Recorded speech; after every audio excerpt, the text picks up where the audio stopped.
Now we have with us in the studio the President, Citizens Liberation Advocacy Initiative, Adebola Adeniji Adele. Good morning to you and thank you for joining us on the show. Good morning. It's nice to see you. Yes, good morning. So how do you feel first of really that the protectors are becoming victims? Well, let me firstly and foremost and give you thanks that the way you are giving us information, God bless you. Thank you very much. Thank you. Now, but having said that, I do not want us to be sentimental here, okay? That we are all citizens of this country. It's just position that is different. If you look at it, we have seen some royal fathers who have been kidnapped by police, by this kidnapping we're talking about. We have seen some journalists, part of some people like you. We've seen some lawyers. Then part of, you see some judge that have been kidnapped. Likewise, if you look at Odikati and some farmers. Likewise, students. Even students. Students. Exactly. I was going to say that. Students also have been kidnapped. Now, we are now saying because, as you said, your question, that the police who are supposed to protect us also now being kidnapped. See, we are going to use what we look randomly to look at it holistically, that what is it making them to kidnap what people are talking about? The Royal Highness and these other. It's the same thing with the police. The same thing. Okay? When you look at it, it might be the maid, the driver, the senior colleagues, probably the junior colleagues. Likewise, it might be the people that surrounded him that has the informations of that person. Take note of that. See, we need to stop greedy in this country. We are too greedy. And that greedy leads to these people we are talking about. So some policemen that have been arrested, you cannot see them arrest or kidnap people on the streets because they know those people they kidnap, they might go one information or the other because they are going to get money out of it. Now, in this case, the IG is saying that it becomes a responsibility of the commissioner of police. It is true. But if that is so, because the police is seen to be one institution. Oh, yes. And if you give the responsibility to the CP and say, okay, fine, you are going to fall for it, the heads are going to roll if any police officer under your command is kidnapped. Is that not putting, is it not like a lip service? Because it's supposed to be an overhaul, a total strategy by the entire police force. That's what I said earlier, that we don't need to grab some people because some people don't even respect anybody if they really wanted to kidnap anybody. But it should not hammer it so much now that because it is police being kidnapped now, we now say much on that. What I want the police to do, as I said earlier, is that they should govern everybody. Even they should not sectionalize by saying that it is the DPO or the commander of each station supposed to guide their men very well. No, it should be everybody. Now, did you know that the police people also have informants for themselves to look whether there's a crime somewhere? Then they too should look inward to the member they are having as their colleagues within themselves.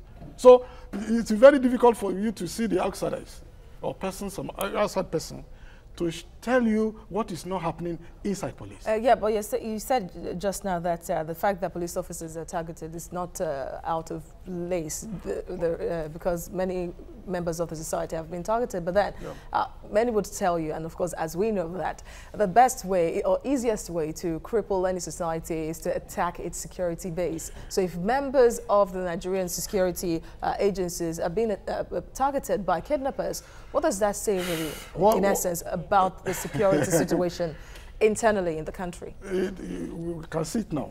What I would like to say is that where they do well, we should appreciate them. Where they need to do more, we should ask them to overhaul what they are doing so that they should do more to Nigeria. That is what they employ them for, to secure the citizens of this country. And if, as you said, now, they are now being kidnapped now, that things needs to be looked holistically because people who are protecting the citizens and those kidnappers are now kidnapping those ones. So we need to look inward of the police themselves to see what is there. See, we have seen them. If you look at those people that are kidnapping we are talking about today, it traces to one way or the other. Look at somebody who is housemaid carry the two child of his boss and go and keep it somewhere. Go and tell them that the kidnapper have kidnapped your kids. So we are talking of information. The people inside police need to be overhauled. That you know them very well. You know whom you are working with. How easy will it be really for the police to be able to purge itself of the vestiges, as it were? Because they know what I'm talking about now. They know what I'm talking about now. If they are watching me now, they know what I'm saying. How easy will it be? That's even the question. It will. If they discipline them, they knows. They knows if the discipline came in there. They know. You should not bother of. I know some policemen that they don't even have guard. They drive themselves. Okay. They don't want anybody to see whatever they are doing. Sometimes those people peek into the hands of this kidnapper we are talking about. So you need to be opened. Let them see you that you are opened, and don't hide anything for them. Probably maybe they have one business or the other. The IG says something like that. Probably maybe there is a business between each other, and you will leave because it's a junior officers to you. You would like to, the police knows what I'm talking about. They just, don't worry, it is my boy. And at the end of the day, through the surveillance people they have, which will cause, they normally use also, they will deal with it. So is that to say that there are some kinds of insider deals that go on within the police force that sometimes the bad blood generated from the fallout of lack of the benefits from such could lead to a police officer being kidnapped? Of course. Don't you see some policemen, they are removed from the office and they are still wearing police uniforms? But if you go near him, he don't have ID card, he don't have anything again.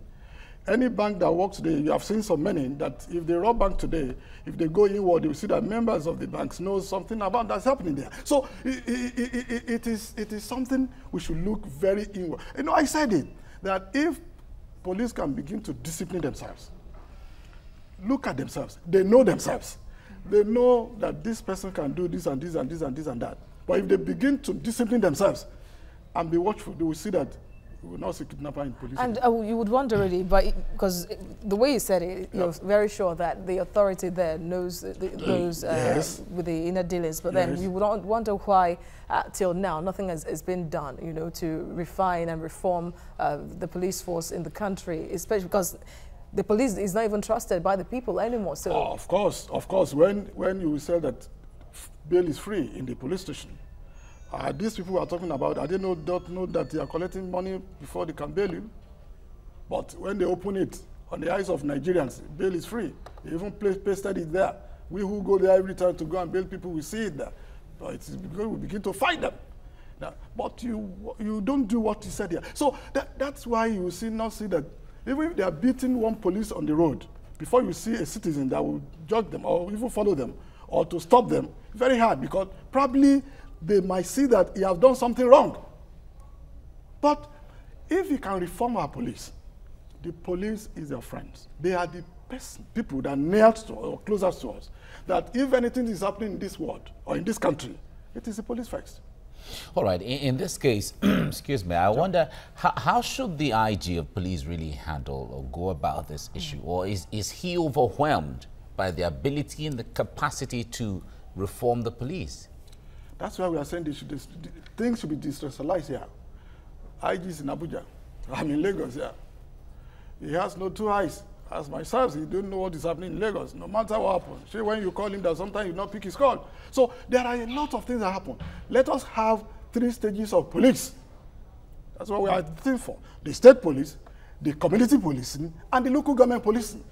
My dear brother, when we decentralize this, you will now see that people who know each other will be. Let me give kudos to Lagos State. God bless you.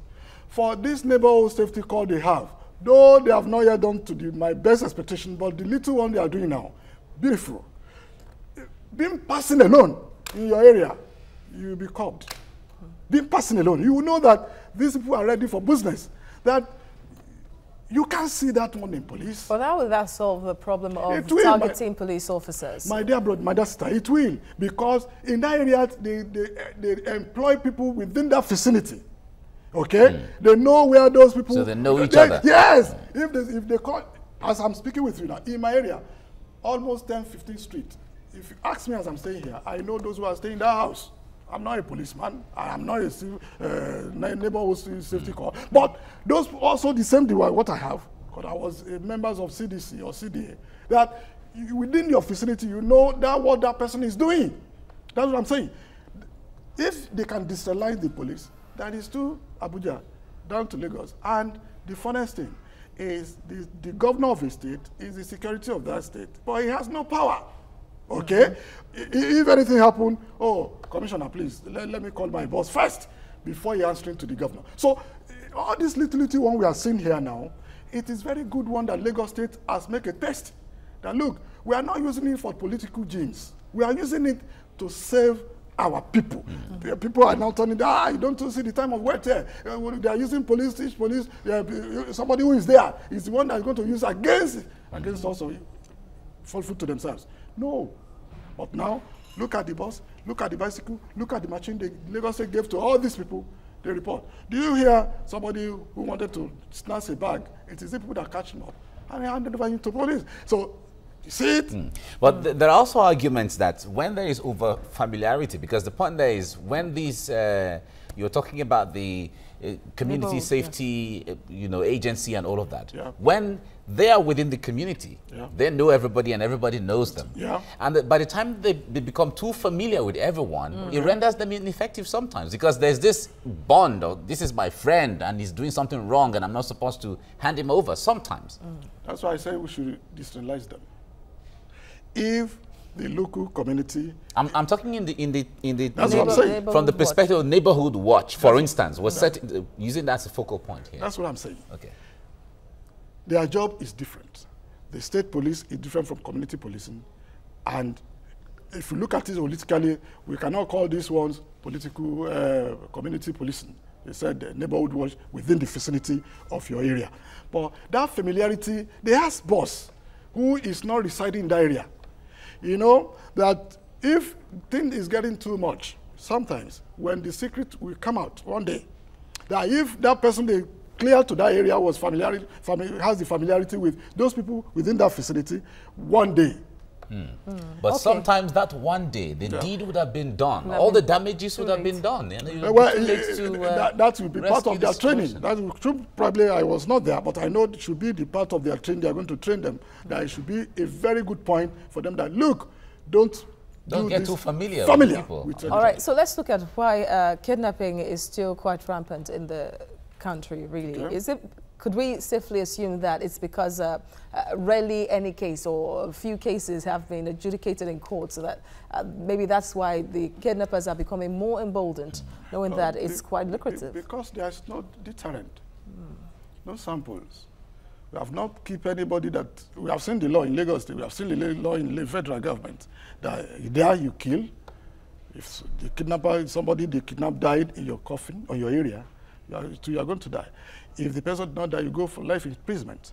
Probably if they are. So when we look at that law, we have not tested it to see how it's going to look like. Then what now really caused all this is laziness. Okay? It's laziness because they see there's money. Nobody wanted to die. That if they kidnap you, they know you are going to look for money. So, but if there's a deterrent that, oh, they have picked Mr. A and Mr. B who are kidnapped so person, they are killed them or they have jailed them, life imprisonment. Then you will see elite people, take it twice before the all right. Getting this from the question she asked now, we know that Evans, the alleged column billionaire kidnapper, he's still in custody. But the way the case is going, where his lawyer has the effrontery sometimes to even file cases and sue anyone to court when he is still even in custody.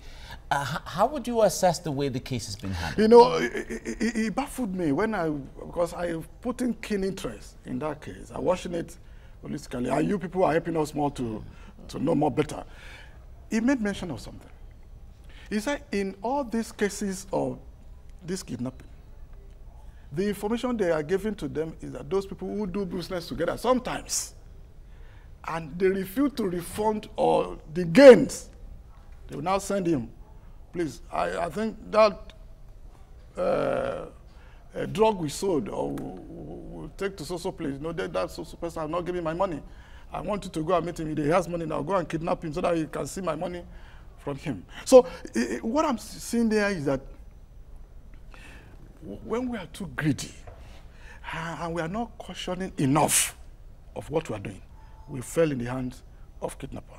That if you think that you are looking for money instantly, here, now, that you do not watch what you are doing, that I think in 6 months is refreshing this, in 10 months. Would you really say that, really? Because you said earlier that it's kidnapping cases are mostly insider jobs. It's someone that is close to the victim that would always rat the person out to kidnappers. So would you say that the victims, of course, would would have been engaged in shady deals before being kidnapped? It might be somewhere. It's not both people who are doing this might probably maybe. What about those that maybe traveled abroad, just got back, and on the way from the airport to their homes were kidnapped on the way? You cannot safely assume, really, because it's not verifiable to say that all victims of kidnapping in the country so far were engaged in some form of shady deals, and that was why that happened. Because of course, those that took the jobs to the kidnappers might have done that out of sheer greed. Yes, if it's not all, it might be even not 80%. Of it, it might be not 100%, as we said now. But if you look at it, sometimes they look at the future. They take the kidnapping as a business. They know where to go. And is anybody that fell into their victim, I've fell into a victim of this one chance before. Because they see me, I was still looking for a job when I was graduated. I was carrying briefcase. My jacket, my everything was inside my briefcase. My even certificate is there. They just pack beside me. We are National Guard. I say, when? National Guard where? The Babangida have cancelled the National Guard, if you could remember. Oh, this one is a lawyer. Push me inside the bus. The only one person, I see police in front, I see soldiers there putting on uniforms. I say, okay. So that's what we're saying. But there were fake police and fake soldiers. They are all fakes. They are one chance. They are just looking for one person. So what escaped me really was when I was going, we got to the cantonment, the Keja. I begin to shout, Mr. Tunde, no soldier is there. I say, it's my brother. Mr. Tunde is my brother. Oh, push him down, push him down, push him down. That is when they take my briefcase. They forced me to open it. They took all the, but I just thank God that I'm still alive today. So I agree with you that it's not almost 100%, but it should be 90%. That look at also the whistleblower. Those who are blowing those whistles, go and check them very critically. Are those that are so wicked to their workers, so greedy to their workers, who cannot leave their kobo or shichi to anybody. I had one that is a driver that wanted to go and meet or talk to his mother that is very sick, looking for 50,000. And they are the one that packed this money on top of the roof. So what else do you want that person to do? But that doesn't still absolve a criminal of any wrongdoing in the society. I agree with you. I agree with you. But that is the second coins of human being you have seen. But even in playing the devil's advocate, I think it's even good for business. Because the point there is, anyone who defrauds, anyone who steals, anyone who is involved in any diversion or misappropriation is all a product of greed. So that greed can be so big that people who helped to enhance the greed and make it succeed are certainly going to feel inadequate or feel shortchanged. So it's good for those people to be there so that they can blow the whistle on you. But we should look at it very well. That what has made you to employ me? You should give me the honesty and the trust. That is what love lacks in this country. We don't trust each other. And that trust are far away. And I watched one advert that brought together that if we can one day love ourselves and have that honesty to ourselves, I think this Nigeria will change. In all of the, although we're trying to check time now, is it? Yeah. But in the long run, because the way things are going now, we haven't really seen from the body language of the government or even either the president or the headship of the police, they've not come up with any strategy, any open strategy or deliberate attempt to overhaul the system yet.